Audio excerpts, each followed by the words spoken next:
बिस्मिल्लाहिर्रहमानिर्रहीम अस्सलाम वालेकुम। मैं साबर तुसी वीडियो साबर की दुनिया अज दी खबरां चंद खबरां ने बड़ियां जबरदस्त ने और विच फनी भी ने जरूरी भी ने तुहाडे वेखण दे लायक ने। अच्छा जी, आज़ाद कश्मीर च की हो रहा 380 लाशां दा की बनया। उहदे तो बाद जिहड़ा कराची वाकया जिथे बंदे दी सलवार ला के डाकू लै गए, उहदे तो बाद नानके ते दादके जिहड़े आपस च लड़ पै, क्यों लड़ पै, किहड़ी वजह तो लड़ पै और इस तो इलावा मुंडे ने कुड़ी नूं नकल लवाई, उन्हां दी शादी हो गई, बाद च उन्हां दा की बनया। ਜਿਹੜਾ ਇਸ਼ਤਿਹਾਰੀ ਮੁਜਰਮ ਕੋਟ ਪਿੱਛਣ ਵਾਲੀ ਸਾਈਡ ਦੇ ਦਰਖਤ ਤੇ ਚੜ ਗਿਆ ਸੀ, ਖਜੂਰ ਦੇ ਵੱਡੇ ਦਰਖਤ ਤੇ ਚੜ ਗਿਆ ਸੀ, ਉਹਨੂੰ ਕਿੱਦਾਂ ਥੱਲੇ ਲਾਇਆ, ਉਹ ਅੱਜ ਦੀਆਂ ਸਾਰੀਆਂ ਗੱਲਾਂ ਤੁਹਾਡੇ ਨਾਲ ਅਸੀਂ ਸ਼ੇਅਰ ਕਰਾਂਗੇ। ਸ਼ੁਰੂ ਕਰਦੇ ਹਾਂ ਪਹਿਲੀ ਗੱਲ ਤੋਂ, ਆਜ਼ਾਦ ਕਸ਼ਮੀਰ ਵਾਲੀ 380 ਲਾਸ਼ਾਂ ਤੋਂ। ਹਾਂਜੀ, ਉਹ ਜਿਹੜੇ 380 ਲਾਸ਼ਾਂ ਸੀ ਉਹ ਇੱਕ ਪ੍ਰੋਪੋਗੰਡਾ ਸੀ ਔਰ ਉਹਨਾਂ ਦੀ ਆਡੀਓ ਵੀ ਲੀਕ ਹੋ ਗਈ ਕਿ ਬੱਚਿਆਂ ਨੂੰ ਔਰਤਾਂ ਨੂੰ ਯਾਨੀ ਜ਼ਿਆਦਾ ਇਸ ਪਾਸੇ ਲੈ ਕੇ ਆਇਆ ਜਾਵੇ ਔਰ ਲਾਸ਼ਾਂ ਦੇ ਲਾਗੇ ਭਾਗ ਕੇ ਉਹਨਾਂ ਨੂੰ ਰੋਣ ਪਿੱਟਣ ਤੇ ਲਾਇਆ ਜਾਵੇ। ਅੱਛਾ ਜੀ, ਉਹ ਜਿਹੜੀਆਂ ਲਾਸ਼ਾਂ 380 ਲਾਸ਼ਾਂ ਸੀ, ਉਹ ਜਦੋਂ ਤਸਵੀਰਾਂ ਹੋ ਗਈਆਂ, ਫੋਟੋ ਸੈਸ਼ਨ ਹੋ ਗਿਆ, ਉਹ ਬਾਅਦ 'ਚ ਉਹਨਾਂ ਨੇ ਉੱਠੇ ਨੇ, ਉਹਨਾਂ ਨੂੰ ਉੱਠ ਕੇ ਗੱਡੀਆਂ 'ਚ ਬੈਠੇ ਆਪਣੀ ਆਪਣੀ ਦਿਹਾੜੀ ਲਈ ਤੇ ਘਰੋਂ ਘਰੀ ਚਲੇ ਗਏ। ਆਹ ਤੁਸੀਂ ਸਬੂਤ ਵੇਖ ਸਕਦੇ ਜੇ ਕਿ ਕਿਸ ਤਰ੍ਹਾਂ ਉਹ ਗੱਡੀਆਂ ਦੇ ਉੱਤੇ ਬਹਿ ਕੇ, ਉਹ ਕੱਪੜਿਆਂ ਨੂੰ ਰੰਗ ਲੱਗਾ ਹੋਇਆ ਤੇ ਉਹ ਬਹਿ ਕੇ ਤੇ ਜਾ ਰਹੇ ਨੇ। ਹਾਂਜੀ, ਇਹ ਪ੍ਰੋਪੋਗੰਡਾ, ਇਹ ਮੁਲਕ ਦੁਸ਼ਮਣ ਜਿਹੜੇ ਲੋਕ ਨੇ, ਨਾਸਰ ਨੇ, ਕੁਛ ਵੀ ਐਂਕਰ ਨੇ, ਇਹ ਬੜੇ ਕੋਈ ਹਰਾਮ ਦੇ ਨੇ ਤੇ ਇਹਨਾਂ ਨੂੰ ਚਾਹੀਦਾ ਕਿ ਅਮਨ ਨੂੰ ਟਾਰਗੇਟ ਕਰਦੇ। ਹਾਂਜੀ, ਮਕਬੂਜ਼ਾ ਵਾਲੇ, ਇੰਡੀਆ ਵਾਲੇ, ਇਸਰਾਈਲ ਵਾਲੇ, ਜਦੋਂ ਤੁਸੀਂ ਜਾ ਕੇ ਦੇਖਿਆ ਫਲਸਤੀਨ ਦੇ ਵਿੱਚ ਕੀ ਹੋਇਆ, ਇਹਦੇ ਕੋਈ ਬਗੈਰਤ ਨੇ, ਇਹ ਹੈ ਉਧਰ ਦੇ ਨੇ। ਆ ਜਿਹੜੇ ਸਾਡੇ ਪਾਕਿਸਤਾਨ ਦੇ ਵਿੱਚ ਹੁਣ ਕੁਛ ਬਾਹਰ ਜਾ ਕੇ ਬਹਿ ਕੇ ਭੌਂਕਦੇ ਆ ਨਾ, ਇਹ ਉਹਨਾਂ ਦੇ ਰੱਖੇ ਹੋਏ ਨੇ। ਹਾਂਜੀ, ਤਾਂ ਪਾਕਿਸਤਾਨ ਦੇ ਅਮਨ ਨੂੰ ਭੌਂਕਦੇ ਔਰ ਫੌਜ ਦੇ ਖਿਲਾਫ ਬੋਲਦੇ ਨੇ। ਅੱਛਾ ਜੀ, ਦੂਸਰੀ ਖਬਰ ਹੈਗੀ ਕਿ ਇੱਕ ਬੰਦਾ ਬੈਂਕ ਤੋਂ ਪੈਸੇ ਕਢਾ ਕੇ ਤੇ ਬਾਹਰ ਨਿਕਲਿਆ। ਤੁਹਾਨੂੰ ਪਤਾ ਕਿ ਬੈਂਕ ਤੋਂ ਬਾਅਦ ਸਲਵਾਰ ਵਾਲੀ ਜੇਬ ਪੈਸੇ ਵਾਸਤੇ ਮਹਿਫੂਜ਼ ਤਰੀਨ ਜਗ੍ਹਾ ਹੈ ਤੇ ਡਾਕੂ ਆਏ ਨੇ, ਉਹਨਾਂ ਨੂੰ ਪਤਾ ਲੱਗਾ ਵੀ ਇਹਨੇ ਪੈਸੇ ਕਢਾਏ ਨੇ, ਸਲਵਾਰ ਵਾਲੇ ਬੁੱਝੇ ਪਏ ਨੇ, ਉਹ ਡਾਕੂ ਦੀ ਸਲਵਾਰ ਹੀ ਲਵਾ ਕੇ ਲੈ ਗਏ ਨੇ। ਆਹ ਤੁਸੀਂ ਦੇਖ ਸਕਦੇ ਜੇ ਰੋਡ ਦੇ ਉੱਤੇ ਖੜਾ।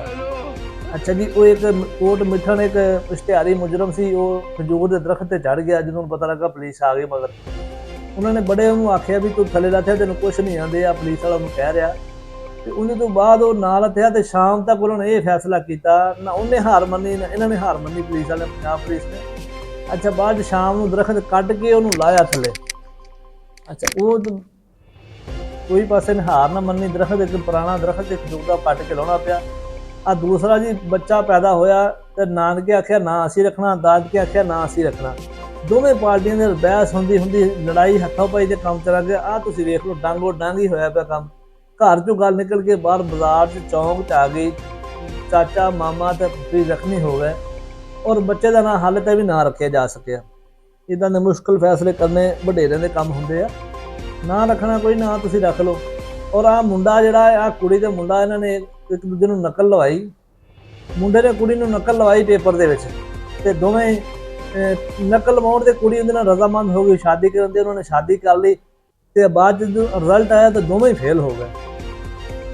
ਤੇ ਤੁਹਾਡੀ ਕੀ ਰਾਏ ਆ ਵੀ ਇਹ ਸਹੀ ਕੀਤਾ ਇਹਨਾਂ ਨੇ? ਔਰ ਮਕਬੂਜ਼ਾ ਕਸ਼ਮੀਰ ਦੇ ਬਾਰੇ ਅੱਜ ਕੱਲ੍ਹ ਬਹੁਤ ਖਬਰਾਂ ਆ ਰਹੀਆਂ ਔਰ ਬੇਬੁਨਿਆਦ ਔਰ ਝੂਠੀਆਂ ਖਬਰਾਂ। ਆਡੀਓ ਵੀ ਲੀਕ ਹੋਈ ਹੈ, ਮੈਂ ਤੁਹਾਨੂੰ ਆਡੀਓ ਸੁਣਾ ਦਿੰਦਾ ਕਿ ਉਹਦੇ ਵਿੱਚ ਕੀ ਕਹਿ ਰਿਹਾ ਕਿ ਬੱਚਿਆਂ ਨੂੰ ਔਰ ਔਰਤਾਂ ਨੂੰ ਜ਼ਿਆਦਾ ਲਾਸ਼ਾਂ ਦੇ ਪੁੱਲ ਜਾਂਦਾ ਜਾਵੇ। ਜਿਹੜੀ ਨਕਲੀ ਲਾਸ਼ਾਂ ਨੇ, ਜਿਹੜੇ ਦਿਹਾੜੀ ਤੇ ਆਏ, ਜਿਵੇਂ ਪਹਿਲੇ ਹੁੰਦਾ ਸੀ ਵੀ ਦਿਹਾੜੀ ਤੇ ਬੰਦੇ ਜਲਸੇ ਤੇ ਜਾਂਦੇ ਸੀ, ਹੁਣ ਦਿਹਾੜੀ ਤੇ ਲਾਸ਼ਾਂ ਵੀ ਬਣਨ ਲੱਗ ਪਈਆਂ ਜੀ। ਆਹ ਤੁਸੀਂ ਵੇਖੋ, ਆਹ 380 ਦਾ ਜਿਹੜਾ ਰੌਲਾ ਬਣਿਆ ਹੋਇਆ ਸੀ, ਆਹ ਸਾਰੇ ਆਪਦੀ ਦਿਹਾੜੀ ਲੈ ਕੇ ਤੇ ਬੱਸ ਦੇ ਉੱਤੇ ਬਹਿ ਗਏ। ਉਹ ਕੋਈ ਸ਼ਰਮ ਕਰੋ। ਕੁਛ ਅਨਾਸਰ ਨੇ ਜਿਹੜੇ ਪਾਕ ਫੌਜ ਦੇ ਖਿਲਾਫ ਭੌਂਕਦੇ ਨੇ, ਇਹ ਭਾਰਤ ਦੇ ਸਾਡੇ ਮੁਖਾਲਫੀਨ ਨੇ, ਜਿਹੜੇ ਉਹਨਾਂ ਦੇ ਰੱਖੇ ਹੋਏ ਏਜੰਟ ਨੇ, ਪਾਕ ਫੌਜ ਦੇ ਖਿਲਾਫ ਭੌਂਕਣ ਵਾਲੇ ਕੁੱਤੇ ਦੇ ਜ਼ੁਬਾਨ ਖਿੱਚਦੇ ਨੇ। ਉਹ ਹੈ ਹੀ ਹਰਾਮ ਦਾ, ਉਹਦੀ ਪਛਾਣ ਕਰਾਉਂਦਾ ਸਾਡੀ ਪਾਕ ਫੌਜ ਨੂੰ ਭੌਂਕ ਕੇ। ਇੱਕ ਦੁਬਈ ਦੇ ਵਿੱਚ ਇੱਕ ਬੰਦਾ ਹੈ, ਹੁਣ ਉਹਦਾ ਨਾਂ ਨਹੀਂ ਲੈਣਾ, ਜ਼ਬਾਨ ਨਹੀਂ ਗੰਦੀ ਕਰਨਾ ਚਾਹੁੰਦਾ, ਉਹ ਅਕਸਰ ਹੀ ਪਾਕ ਫੌਜ ਨੂੰ ਭੌਂਕਦਾ ਫੇਸਬੁੱਕ ਤੇ ਨਾ। ਇਹ ਬਗੈਰ ਜਿਹੜੇ ਨੇ, ਇਹ ਰਲ ਮਿਲ ਕੇ ਤੇ ਪਾਕ ਫੌਜ ਦੇ ਖਿਲਾਫ ਬੋਲਦੇ ਨੇ। ਇੱਕ ਚਲਾ ਗਿਆ, ਉਹ ਬਾਹਰ ਦੁਬਈ ਰਹਿੰਦਾ ਹੈਗਾ, ਪਾਕਿਸਤਾਨ ਦਾ ਨਹੀਂ ਹੈਗਾ, ਨੀਗਾ ਨਾ ਪਾਕਿਸਤਾਨ ਦਾ ਲੈਂਦਾ। ਉਹਨੂੰ ਮੈਂ ਉਹਦੇ ਅੱਗੇ ਮੈਂ ਕਹਿੰਦਾ ਵੀ ਤੂੰ ਸ਼ੀਸ਼ਾ ਸਾਫ਼ ਕਰਕੇ ਨਾ, ਸ਼ੀਸ਼ਾ ਸਾਫ਼ ਕਰਕੇ ਚੰਗੀ ਤਰ੍ਹਾਂ, ਥੱਲੇ ਸ਼ੀਸ਼ਾ ਸਾਫ਼ ਹੋਗਾ, ਫਿਰ ਤੂੰ ਆਪਣਾ ਮੂੰਹ ਉਹਦੇ 'ਚ ਵੇਖੀ। ਜਦੋਂ ਤੂੰ ਵੇਖੇਗਾ ਨਾ ਮੂੰਹ, ਫਿਰ ਜਿਹੜੇ ਉੱਥੇ ਬੰਦੇ ਰਹਿੰਦੇ ਆ ਜਿਹਨਾਂ ਕੋਲ ਤੂੰ ਰਹਿੰਦਾ, ਫਿਰ ਉਹਨਾਂ ਨੂੰ ਵੇਖੀ। ਤੂੰ ਉਹਨਾਂ ਨਾਲ ਰਲਦਾ ਮਿਲਦਾ, ਸਾਡੇ ਨਾਲ ਨਹੀਂ ਰਲਦਾ ਮਿਲਦਾ। ਫਿਰ ਤੂੰ ਘਰੋਂ ਵੀ ਮਾੜਾ ਜਿਹਾ ਪੁੱਛ ਲਈ ਆਪਦੇ ਵੀ ਵਾਕਈ ਤੂੰ ਉਹਨਾਂ ਦਾ ਹੀ ਹੈ ਨਾ, ਤਸਦੀਕ ਵੀ ਕਰ ਦੇ। ਬਗੈਰ ਤਾਂ ਪਾਕ ਫੌਜ ਨੂੰ ਭੌਂਕਦਾ ਕੁੱਤੇ ਦਾ ਕੰਮ ਹੁੰਦਾ ਭੌਂਕਣਾ। ਤੇ ਇਹ ਕਸ਼ਮੀਰ ਦੇ ਨਾ ਝੂਠੀਆਂ ਖਬਰਾਂ ਲਾਉਣੇ ਛੱਡ ਦਿਓ। ਅਮਨ ਨੂੰ ਅਮਨ ਹੀ ਰਹਿਣ ਦਿਓ। ਇਹ ਅਮਨ ਦਾ ਗਵਾਰਾ ਮੁਲਕ ਹੈ, ਸੋਹਣਾ ਪਾਕਿਸਤਾਨ ਹੈ। ਪਾਕ ਫੌਜ ਜ਼ਿੰਦਾਬਾਦ, ਪਾਕਿਸਤਾਨ ਜ਼ਿੰਦਾਬਾਦ। ਅਗਰ ਅੱਜ ਦੀ ਵੀਡੀਓ 'ਚ ਤੁਹਾਨੂੰ ਕੋਈ ਇਖਤਲਾਫਾਤ ਹੈ, ਕੋਈ ਮੈਂ ਗਲਤ ਗੱਲ ਕੀਤੀ ਤਾਂ ਤੁਸੀਂ ਕਮੈਂਟ ਕਰ ਸਕਦੇ ਹੋ। ਕਮੈਂਟ ਤੁਸੀਂ ਲਾਜ਼ਮੀ ਕਰਨਾ। ਅਗਰ ਮੇਰੀ ਗੱਲ ਕੋਈ ਚੰਗੀ ਲੱਗੀ ਤਾਂ, ਅਗਰ ਬੁਰੀ ਲੱਗੀ ਤਾਂ।